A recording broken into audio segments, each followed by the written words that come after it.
नमस्कार, सन्चै हुनुहुन्छ? अहिले कोरोनाको एकदमै महामारी छ। जोगिएर बस्नु होला। हामी सबैलाई यही आग्रह गर्न चाहन्छौँ। यो किनभने अहिले यति बेला चाहिँ असाध्यै संवेदनशील बेला हो। यो बेलामा हामी सबै सजग हुनुपर्छ। यो एउटा पहिलो यहाँहरूलाई अनुरोध गर्न चाहे। र आज हामी पशुपालन क्षेत्रको कुराकानी गर्दैछौँ। खास गरी दूध, फूल, मासुको माग नेपाली बजारमा धेरै छ। हामीले त्यो मागलाई परिपूर्ति गर्नुपर्ने छ। अर्कोतर्फ दूध, फूल, मासु र पशुजन्य पदार्थहरू विदेशबाट धेरै करोडौँको करोड नेपालमा चाहिँ आयात हुन्छ। यसलाई प्रतिस्थापन गर्नुपर्ने छ। यो एउटा चुनौतीको कुरा छ। त्यसैगरी आम जनतालाई पशुजन्य पदार्थ अथवा प्राणी प्रोटिन खुवाएर उनीहरूलाई निरोगी बनाउन पर्ने अवस्था छ। यो पनि हाम्रो लागि चाहिँ एउटा महत्त्वपूर्ण सवाल हो, चुनौतीको कुरा हो। यसैगरी अनि कृषकहरूको आय आर्जनको कुरा छ, रोजगारीको कुरा छ, समृद्धिको कुरा छ, देशकै समृद्धिको कुरा छ। यो सबै सवालमा पशुपालन क्षेत्रको भूमिका महत्त्वपूर्ण छ भनेर भन्दै आएका छौँ। हामीले धेरै अगाडिदेखि यो कुरा भन्दै आएका छौँ, भनिरहेका छौँ। तर हामीले अपेक्षा गरे अनुसार पशुपालन क्षेत्रको विकास हुन सकेको छैन। किन होला? यो अहिलेको यक्ष प्रश्न हो। हामी यो सन्दर्भमा आज हामी विशेष रूपमा कुराकानी गर्नेछौँ। र हामीसँग भएको हिमाल, पहाड, तराईमा पशुपालनको सम्भावना के छ, चुनौतीहरू के कस्ता छन् र हामीले पशुपालनलाई अब कसरी अगाडि बढाउनुपर्छ र कसको भूमिका के हुनु पर्ला भन्ने सन्दर्भमा पनि कुराकानी गर्नेछौँ। यसको लागि आज हामीसँग हुनुहुन्छ नेपालमा लामो समयदेखि पशुपालन क्षेत्रमा काम गर्नुभएका एकजना अनुभवी व्यक्तित्व, वरिष्ठ व्यक्तित्व अनि भनौँ किसानको तहदेखि नीति निर्माण तहसम्म पनि काम गरिसक्नुभएका र अहिले भेटनरी काउन्सिलका रजिस्ट्रार समेत रहनुभएका एकजना विद्वान व्यक्तित्व डाक्टर नारायण प्रसाद घिमिरे हामीसँग हुनुहुन्छ। हामी कुराकानी सुरु गरौँ। हस्, नमस्कार। के छ अहिले नेपालमा पशुपालनको अवस्था? हाम्रो भविष्यमै कहीँ छ भने पशुपालनमा छ। यो देशको हामीले कुरा गर्दा आज बाँच्ने आधार नै कहीँ खोज्ने हो भने पशुपालन बाहेक अन्यत्र कुनै हामीले आधार चाहिँ देख्दैनौँ। पशुपालनको विकासमा यहाँले पृष्ठभूमिमा बताउनु भए जस्तै अपेक्षाकृत रूपमा विकास भएन, यो सत्य हो। तर विकासै नभएको कुरालाई मैले त्यति स्वीकार गर्दिनँ। हामी जान्ने हुँदाखेरि पनि दुध हालेको चिया खान गाह्रै पर्थ्यो भने आज हामी दुधका विभिन्न किसिमका परिकारहरू, अलमोस्ट 12 महिना मासुका परिकारहरू, अन्डाहरू हामी सबैले खाने आफ्नै उत्पादनबाट पनि हामी आत्मनिर्भरतातिर अगाडि बढिरहेको अवस्था छ। त्यसैले मुलुक दुध, फूल, मासुमा अब आत्मनिर्भरतिर गएको यो विकासकै प्रतिफल हो। यसमा निकै काम भएरै यहाँसम्म आएको हो। तर जुन रूपमा हुनुपर्थ्यो, जति रूपमा अगाडि जानुपर्थ्यो त्यो चाहिँ नगएको कुरा हो। त्यही नै। त्यो किन त्यसो भयो? जुन हामीले अपेक्षा गरेका थियौँ नि त्यो अनुसारको चाहिँ विकास हुन नसक्नु, किसानहरूले जुन एउटा भनौँ प्रगति गर्न नसक्नु पशुपालनमा, यो मूल कारण चाहिँ के हो जस्तो लाग्छ यहाँलाई? यसको एउटै मात्रै उत्तर हुन्छ जस्तो मलाई लाग्दैन। यो एउटा गम्भीर प्रश्न हो। हाम्रो विकासका व्यवधान र बाधाहरू के छन् यो समीक्षा गर्ने कुरा हो।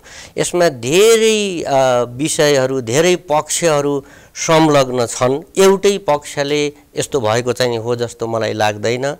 समग्रमा मेरो विचारमा र मेरो अनुभवमा भन्दा पशुपन्छी पालन व्यवसाय भन्दा प्राथमिकतामा भने पनि गर्दा यो उपेक्षित छ।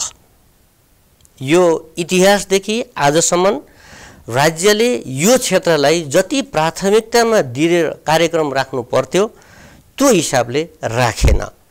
धेरै अगाडि इतिहासमा त यसलाई उपेक्षा नै गरियो, खासै यसको महत्त्व देखिएन। यो परम्परागत रूपमा चल्दै आएको, किसानहरूले पाल्छन् 2-4वटा गाई भैँसी, होइन, गाई गउँतको लागि पालिन्छ, गोरुहरू जोत्नको लागि अलिअलि हुन्छन्, त्यसलाई के पो गर्नुपर्छ र भन्ने ढङ्गले लियो। यो एउटा उद्योग हुन्छ, यो व्यवसाय हुन्छ, यो राष्ट्रिय एउटा हाम्रो आधार हुन्छ अर्थनीतिको भन्ने ढङ्गले सोच्दै सोचिएन।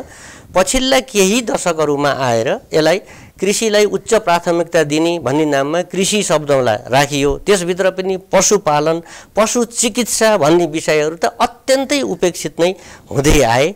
यहाँले अहिले पनि भन्नुहुन्छ भने यस पटक पनि वार्षिक कार्यक्रम नीति प्रस्तुत गर्दा हाम्रो माननीय मन्त्रीज्यूबाट पनि समीक्षा भएको थियो, यहाँहरूलाई यादै भएको कुरा हो होइन। हामीले जुन ढङ्गले यसलाई अगाडि लिएर जानुपर्छ भनेर सम्बन्धित क्षेत्रका विज्ञहरू, नीति निर्माताहरूले भनिराखेका हुन्छौँ, त्यो रूपमा राज्यबाट यो त्यति प्राथमिकतामा नपरेको कारणले गर्दा यसमा जति जति प्राविधिक क्षेत्रको विकास हुनु पर्थ्यो, यो अत्यन्तै संवेदनशील र अत्यन्तै प्राविधिक पक्ष हो।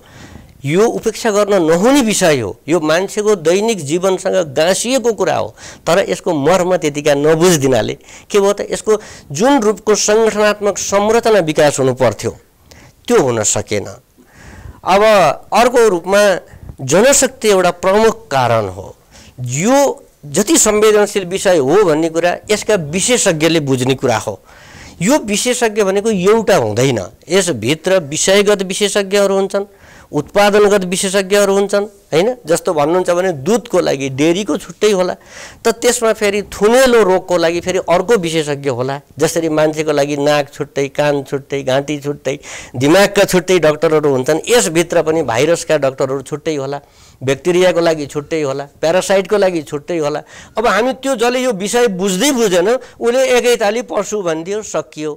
यो कारणले नीतिगत तहमा बुझाउन नसक्नाले, यसको मर्म र गाम्भीर्यता नबुझेको कारणले यो प्राथमिकतामा नपरेको। यसमा अर्को के भयो त भन्दा विशेषज्ञ जनशक्ति आफूले उत्पादन गरिएन, उत्पादन गर्ने महत्त्व दिइएन हैन। केही वर्ष अघिसम्म त के थियो भने पशुको लागि पनि पढ्न पर्छ र अनि पशु डाक्टरी पनि हुन्छ र भनेर हाँस्ने कुरा त्यसरी भनिन्थ्यो। भेटेरिनरी शब्द पनि भन्न सकिने अवस्था थिएन। अहिले आएर मात्रै केही कुराहरू जब हामीले यो गौगोटी उन्मूलन गऱ्यौँ, बर्ड फ्लू जस्ता डिजिजहरू आए, खाद्य सुरक्षाका कुराहरू आए, अनि आय आर्जन रोजगारका कुराहरू आएर ओहो यो भेटनेरी क्षेत्र त महत्त्वपूर्ण रहेछ, यो त राम्रो रहेछ भन्ने कुरा बुझ्दै भर्खर भर्खर जनशक्ति विकास भएको। त्यसैले सम्बन्धित विषयका विशेषज्ञ नै नभएको अवस्था हो। जब विशेषज्ञ नै छैन भने त्यसको मर्म कसले बुझ्ने त? जो बुझ्दै नबुझ्ने मान्छेले बनाएको नीतिबाट तपाईँ के अपेक्षा गर्नुहुन्छ? त्यसबाट कुनै विकास, कुनै हुन सक्ने र प्रतिफल आउन सक्ने कुरो चाहिँ भएन। हाम्रो पर्सपेक्टिभमा कसरी बुझियो त भन्दा हाम्रो अत्यन्तै परम्परागत पिछडिएको समाज, हामीलाई पछाडि पारिएको समाज भन्छु मैले। पछाडि पारिँदा केमा पछाडि पारियो भने जो आधारभूत नागरिकहरू हुन् उनीहरूलाई सबभन्दा पछाडि पारियो। तिनी भनेका को हुन्? जसले आफूले नखाएर पनि उत्पादन गरेर अरूलाई खुवाउँछ, त्यो भनेको पशु पाल्ने किसानहरू हुन्। उनले दूध उत्पादन गर्छन्, आफूले खान्नन्, कम्मर कस्छन्, तर अरूलाई खुवाउँछन्। तपाईँ हामीले चाहिँ तिनले उत्पादन गरेको दूध खुवाउँछन् भने उनको चेतनाको स्तर के छ त भन्दा गाई पाल्ने त गौतको लागि हो भन्ने स्तरमा अहिले पनि छन्। र उनीहरूको चेतनाको स्तर अभिवृद्धि गर्नको निम्ति हामीले नीतिगत तहबाट गम्भीर रूपमा सोचेनौँ जस्तो लाग्छ। सोच्ने चाहिँ कसले सोचेन होला? जस्तो अब हाम्रो पशुपालन सेक्टरको मान्छेहरू पनि मन्त्रालयका सहसचिवहरू पनि हुनुहुन्छ, तपाईँ आफै किसान लेभलदेखि अहिले एउटा भेटनरी काउन्सिलको रजिस्ट्रारसम्म हुनुहुन्छ हैन। भनेपछि कहाँनिर कमजोरी भयो होला त? तपाईँहरूले आफूले चाहिँ केही गर्नु भएन? यही हो सबैले सोच्नुपर्ने। यहाँले मलाई सोधिदिनु भयो, म आभार व्यक्त गर्छु। सबैजनाले सोच्नुपर्ने यही नै हो। निश्चित रूपमा गरियो होला, तर यो के रहेछ भने मुलुक बनाउने, विकास गर्ने भन्ने कुरा एउटा व्यक्तिले चाहेर पनि नहुँदो रहेछ। समग्र एउटा सिस्टम, प्रणाली र पद्धतिको विकास हुन जरुरत हुँदो रहेछ। त्यसैले हामीले आफ्नो ठाउँबाट निश्चित रूपमा गऱ्यौँ होला, तर त्यसको प्रतिफल कति भयो कति भएन यो पाटो रह्यो। मैले एउटा यहाँलाई दुई तीनटा कुराहरू अब हामीले के गर्यौँ के गरेनौँ भन्नुभन्दा पनि पशुपालनको क्षेत्रमा गरिएको एउटा उल्लेखनीय काम मैले यहाँलाई भन्छु। गौगोटी भन्ने एउटा रोग नेपालमा थियो, हजुर सायद भोग्नु भएन होला, तर म चाहिँ पछिल्लो डाक्टर हुँ जसले गौगोटी देख्यो। मभन्दा पछाडिको जेनेरेसनले गौगोटी देख्न पाएको छैन। यस्तो रोग जुन आइसकेपछि सिङ उम्रेका र खुर फाटेको एउटा पनि जनावर बाँच्दैन थियो, सबै मर्थे है। हामीले त्यो रोग उन्मूलन गऱ्यौँ, विश्वबाट उन्मूलन भयो। त यो राज्यको निम्ति ठुलो उपलब्धि हो। यस्ता तमाम रोगहरू छन् जुन हामी उन्मूलन गर्न सक्छौँ। सक्षम पनि छौँ। अहिले आएर त्यो लाइनमा एउटा आधारभूत जनशक्ति तयार गर्ने, संरचना तयार गर्ने, जनचेतना विकास गर्ने, नीतिगत कुराहरू तयार गर्ने, त्यस्तै त्यसको लागि आवश्यक केही कानुनी संरचनाहरू चाहिँ तयार गर्ने, यो प्रशिक्षणहरू दिने, प्राविधिकहरू चाहिँ तयार गर्ने, यी यावत कुराहरू गरियो। त्यसमा अब के कति गरियो, आफ्नो ठाउँबाट आफू जहाँ जे जस्तो अवस्थामा रहियो त्यहाँ समर्पित भइयो र गरियो। केही उपलब्धिहरू निश्चित रूपमा पनि भएका छन्। अब निकट भविष्यमा हामी PPR भन्ने रोग छ नि, यसलाई हामी दुनियाँबाट उन्मूलन गर्न गइरहेछौँ है। यदि राज्यले यो क्षेत्रको पशुपालनको क्षेत्र संवेदनशीलता बुझ्यो र यो मर्मक चाहिँ हामीले गर्नुपर्छ भन्ने ढङ्गले अहिले बुझिरहेछ, अहिले प्राथमिकतामा यसलाई निरन्तर दिइदियो, अझ जोड दियो भने हामी PPR उन्मूलन गर्छौँ। हामी त्यसै गरी रेबिज उन्मूलन गर्न सक्छौँ। यस्ता थुप्रै रोगहरू छन्, यदि उन्मूलनै भयो भने यो ठुलो उपलब्धि भएन त। जस्तो हाम्रो त अब हिमाल, पहाड, तराई भौगोलिक हिसाबले विविधता छ। अब यो विविधताभित्र सम्भावना कति छ पशुपालनको? हिमालमा के छ, पहाडमा के छ, तराईमा के छ, यो कुरा बताइदिनुहोस् न। हाम्रो पहिचानको कुरा उठाउनु भयो। नेपाल र नेपालीले गर्व गर्ने एउटा ठाउँ के हो त? पशुपालनको क्षेत्र। जहाँ पनि नेपालको 1 इन्ची माटो छ त्यहाँ पशु छ, पन्छी छ, जलचर छ है। सबैको विकासको सम्भावना उत्तिकै छ। तराईदेखि हिमालसम्म तपाईँले जुन भन्नुभयो, हामीलाई प्रकृतिले दिएका जुन जैविक विविधताहरू छन्, प्राणीहरू छन्, कुनै घरपालुवा छन् त कुनै जङ्गली छन्, यस्तो किसिमको अद्भुत एउटा यिनीहरूमा जैविक विशिष्टता छ जसलाई हामीले जिन भन्छौँ। दुनियाँमा कहीँ नपाउने प्राणीहरू हाम्रो देशमा छन्। दुनियाँमा, हालाकि हाम्रो देश सानो छ भूगोलका हिसाबले, तर यति सानो भूभागभित्र छोटो समयमा तपाईँले सानो भौगोलिक दूरी पार गर्नुभयो भने त्यहाँको जनजीवन जस्तै त्यहाँका पशुपन्छीहरूको पनि सबै बनावट फरक फरक ढङ्गको छ, जुन जैविक विविधताको दृष्टिकोणले उत्तिकै महत्त्वपूर्ण छ। हेर्नुहोस्, हामीले आफूसँग भएको क्षमताको पहिचान गर्न सकेनौँ, आफ्नो शक्तिको प्रयोग गर्न सकेनौँ र हामीलाई बाहिरबाट के भनिन्छ भने सुनको कटोरीमा भिख माग्ने देश भनेर भनिन्छ। एउटा उदाहरण यही हो। हामीसँग यति विघ्न पशुपन्छीको स्रोत छ, त्यसको सदुपयोग हामीले गर्न सकेनौँ। त्यसको सदुपयोग हामीले गर्न नसकेको कारणले के भयो त? कतिपय ठाउँमा हाम्रा पशुपन्छी चोरी हुन्छन्। यहाँलाई थाहा होला है, नेपालबाट थुप्रै पशुपन्छीहरू चोरी निकासी हुन्छन्। किन? त्यसको महत्त्व उनीहरूले बुझेका छन्, हामीले बुझ्न नसकेको कारणले। तिनीहरूको जैविक संरक्षण कसरी गर्ने, सम्वर्धन कसरी गर्ने, तिनीहरूको उपयोग कसरी गर्ने र तिनलाई प्रयोग गरेर निर्यात गरेर हामीले आय आर्जन कसरी गर्ने, यो पाटोमा हाम्रो ध्यान पुग्न नसकेकै हो। त्यसैले हिमाली क्षेत्रमा यदि यहाँले भन्नुहुन्छ भने याक चौरीको कुरा गरौँ। अहिले पनि हामी त्यसलाई याकको चिज भनेर चाहिँ उत्पादन गरिराखेका छौँ। त्यसको गुणस्तर सुधार गर्न सक्यौँ, ती याक चौरीको स्वास्थ्य सम्वर्धन गर्न सक्यौँ, तिनको आहारा पुर्याउन सक्यौँ, त्यहाँ प्रजननका कुराहरू हामीले वैज्ञानिक ढङ्गले लिएर जान सक्यौँ र तिनीहरूलाई चाहिएको प्रविधि हामीले यदि त्यहाँ लिएर जान सक्यौँ भने त्यो क्षेत्रमा अरू धेरै केही गर्नु पर्दैन। हामीसँग कस्तुरी मृगहरू छन्। यहाँले कस्तुरीको नाम सुन्नुभयो होला। कस्तुरीको खेती गरेर चाइना कहाँबाट कहाँ पुगिसक्यो। हामीले त्यो नभएर ती मृगहरू, कस्तुरी मृगहरूको फारम किन नखोल्ने? त्यहाँ भेटेरिनरी प्रविधि लिएर गएर त्यो बिनालाई वर्षैपछि किन ननिकाल्ने? किन एउटा बिना झिक्नको निम्ति मार्ने? किनभने ज्ञान नभएर, बुद्धि नभएर है। यस्तो किसिमको हामी एक किसिमबाट आफैलाई नष्ट गर्ने किसिमको कार्य गरेका छौँ।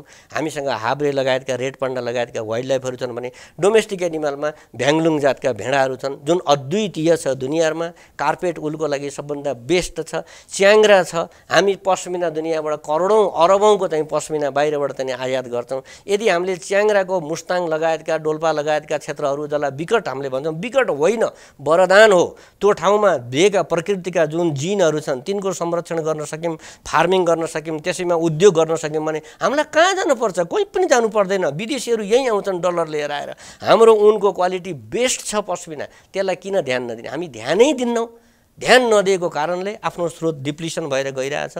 अब तिनीहरू नष्ट भएर गइरहेछन्। तिनीहरूको स्वास्थ्य संरक्षण छैन, हेरचाह गर्ने कोही छैन, तिनको भाका कसैले बुझिँदैन। हुँदा पेटभरि खान नपाएर अब तिनीहरू विलय भएर जाने अवस्था छ। अनि हामी यहाँ बसेर विकास भएन, यो चाहिँ नि अलि नमिल्दो कुरा। यही कुरा हामीले सम्बन्धित क्षेत्रमा बुझ्नु। तपाईँ पहाडको कुरा गर्नुहुन्छ भने पहाडमा के छैन? तपाईँले के चाहनुहुन्छ जे कुरा पनि त्यहाँ छ। तपाईँ गाई भैँसी भेडा बाख्रादेखि लिएर कुखुरा हाँस माछा वाट एभर एनिमल, तपाईँ जलचर भन्नुहोस् कि थलचर भन्नुहोस् कि पन्छी भन्नुहोस् कि के पाल्न चाहनुहुन्छ, कस्तो क्लाइमेट तपाईँलाई चाहियो, एउटै जिल्लाभित्र हिमाल पनि तपाईँ भेटाउनुहुन्छ, पहाड पनि तपाईँ त्यहाँ छ, तराई पनि तपाईँ त्यहाँ छ। जसलाई भेट्न संसारको भूमध्य रेखादेखि लिएर उत्तरी ध्रुव जानुपर्छ अन्यत्र, नेपालमा एउटा जिल्लाभित्र हामी त्यस्तो भूगोल पाउँछौँ र मान्छे खोज्नुहुन्छ भने तपाईँको लागि ज्यान दिन तयार छ। यस्ता नेपालीहरू छन्, रात दिन खट्छ, काम गर्छ, मुलुक बनाउन पर्यो भनेपछि ऊ पछाडि हट्दैन। यी परिश्रमी हातहरू र प्रकृतिले दिएका ती जेनेटिक मेटेरियलहरू आज खान नपाएर डिप्लिसन हुँदैछन्। आज सामान्य एउटा रोग व्याधिको पहिचान नपाएर, औषधि मूल्य नपाएर तिनीहरू हराएर जाँदैछन्। मैले यहाँनिर भने तराईको कुरा गर्नुहुन्छ भने हाम्रा अन्नको भण्डार हो, निश्चित रूपमा पशुपालनको लागि पनि त्यत्तिकै है। हाम्रा मुर्रा भैँसी लगायतका गाईहरू चाहिँ लगायतका डेरी फार्मको लागि, अरू ठुल्ठुला फार्मको लागि, पोल्ट्री फार्महरूको लागि, कमर्सियल फार्मिङहरूको लागि तराई क्षेत्र अहिले पनि उसै पनि अगाडि आइराख्यो। त्यसैले हिमाल पहाड तराई कहीँ पनि कुनै पनि क्षेत्रमा तपाईँले विकास, मुलुकको विकास, विकासको सम्भावना, उद्योग केही पनि सोच्न चाहनुहुन्छ भने यो पशुपालन क्षेत्र नै हो। कुन पशुपालन क्षेत्र चाहनुहुन्छ, सम्बन्धित त्यसका विज्ञ विशेषज्ञ भेटेरिनरी डक्टरसँग सल्लाह गर्ने, नीति निर्माण गर्ने र त्यहाँ हामीले लगानी गर्ने प्रविधि भित्रायौँ भने हामीलाई कुनै पनि कुराको कमी हुन्छ जस्तो मलाई लाग्दैन। जस्तो चुनौती अथवा समस्याहरू भनौँ न, चुनौतीहरू चाहिँ के छन् हामीलाई खास? मैले चुनौती नै भन्दिनँ, तर अब आफू अलि कमजोर भएपछि जे कुरा पनि चुनौतीको रूपमा परिणत हुँदो रहेछ। यो एउटा किसिमको अल्छीपन हो, हाम्रो पछौटेपन हो। हामीले आफूले आफैलाई चिनेनौँ, त्यस कारणले हाम्रो स्रोतलाई नचिन्नाले पशुपन्छी क्षेत्र उपेक्षित भयो र हामी निर्वाहमुखी हुँदै गयौँ र पराश्रयी भएर गयौँ। बाहिरबाट आयातित वस्तुमा बढी निर्भर हुन थाल्यौँ र आत्मनिर्भरतातिर हामी उन्मुख भएनौँ। यही नै प्रमुख चुनौती हो। पशु सेवा विभाग, नेपाल सरकारको पशु सेवा विभागको कुरा गरौँ अथवा हाम्रो मन्त्रालयको कुरा गरौँ, हामी दुध फुल मासुमा आत्मनिर्भर हुन्छौँ भन्न थालेकै 7-8 वर्ष भइसक्यो। उही बेला हो अहिलेभन्दा है। हामी यो साल हुने है भनेर त लक्ष्य गरिसकेका थियौँ। हामी अन्डामा आत्मनिर्भर अब भइसक्यौँ है। अब मासुमा, पोल्ट्रीको मासुमा आगामी साल हुने है। यसको 2 वर्षपछि हामी दुधमा आत्मनिर्भर बन्ने भनेर त हामी बनिसकेको हो। तर फेरि किन हामी पछाडि गयौँ त? त्यो कुरालाई किन फेरि हामी नगरेर फेरि बाहिरबाट चाहिँ आयात गर्नपट्टि बढी चाहिँ ध्यान केन्द्रित भयो त? यहीँनिर त्रुटि भयो, चुनौती यहीँनिर हो। यहीँनिर बुझिएन, यसलाई प्रश्रय गर्नु पर्थ्यो। मैले अलिकति अर्कै किसिमको एउटा उदाहरण, कति सान्दर्भिक होला मलाई थाहा भएन, हामीले बुझेर गऱ्यौँ कि नबुझेर गऱ्यौँ। लकडाउनको कुरा गर्छु। गाई भैँसी भेडा बाख्रा इभन बानरहरू पानी खान पाएनन्। याद छ हजुरलाई? हामी आफू खुब सुरक्षित भएर बस्यौँ, उनको प्राण थिएन, उनलाई एकपट्टि घाँस दिन सकिन्थेन। भुइँचालो आएर पुरिए, हामी आफू तानिएर हामी गयौँ उपचारको क्रममा, त्यो भैँसीको दाम्लो खोलिदिन सकिन्थेन। त्यसको लागि कुनै नीति चाहिन्थ्यो, कुनै बजेट चाहिन्थ्यो, कुनै कार्यक्रम चाहिन्थ्यो, कुनै उद्घाटन गर्नु पर्थ्यो। यो तपाईँको भित्र दिलबाट आउने कुरा हो। हस् डाक्टर साहब, धेरै धेरै धन्यवाद छ यहाँलाई। Thank you. आदरणीय दर्शकवृन्द, आज हामीले पशुपालनका समग्र क्षेत्रहरूको कुराकानी गऱ्यौँ, समग्र कुराकानी गऱ्यौँ। यो कुराकानी तपाईँलाई कस्तो लाग्यो? आफ्नो सल्लाह सुझाव लेखेर पठाउन नबिर्सनुहोला। हवस् त, आजको लागि यो कार्यक्रमबाट हामी सबैलाई बिदा दिनुहोस्। नमस्ते।